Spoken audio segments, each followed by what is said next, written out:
నా పేరు రాజయ్య. మా అల్లుడు గారు ఈసీఎల్లో జాబ్ చేస్తారు. వారి పేరు ఎం రాజశేఖర్. అయితే ఆయనకు అనుకోకుండా ఈ యొక్క క్యాన్సర్ బారిన పడ్డాడు.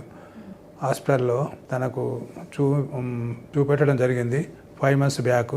5 months బ్యాక్ చూపెట్టినప్పుడు పేషెంట్ కొంచెం కండిషన్ బాగా సివియర్గా ఉండే, దాదాపు ఆయనది 3rd stage కూడా దాటిపోయి 4th stage వరకు వెళ్ళిపోయినట్టు అప్పుడు గుర్తించిన డాక్టర్స్. అక్కడనే ట్రీట్మెంట్ స్టార్ట్ చేసిన తర్వాత మాకు ఈ పునర్జన్ హాస్పిటల్ గురించి కూడా ఆయుర్వేదిక్ మెడిసిన్స్ గురించి మాకు కూడా తెలిసిన తర్వాత అప్పుడే మళ్ళీ అదే మంత్ లోపల మళ్ళీ పునర్జన్ హాస్పిటల్లో ఈ ఆయుర్వేదిక్ మెడిసిన్స్ కూడా తీసుకోవడం స్టార్ట్ చేసినాం.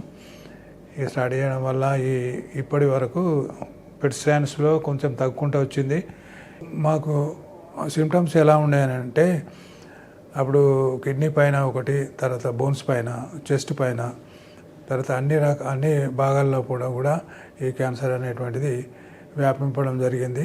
ఇప్పుడు బోన్స్లో తగ్గిపోయింది, తర్వాత కిడ్నీ పైన ఉండేది తగ్గిపోయింది, తర్వాత ఈ చెస్ట్ పైన ఉండేటువంటి పూర్తిగా తగ్గిపోయింది.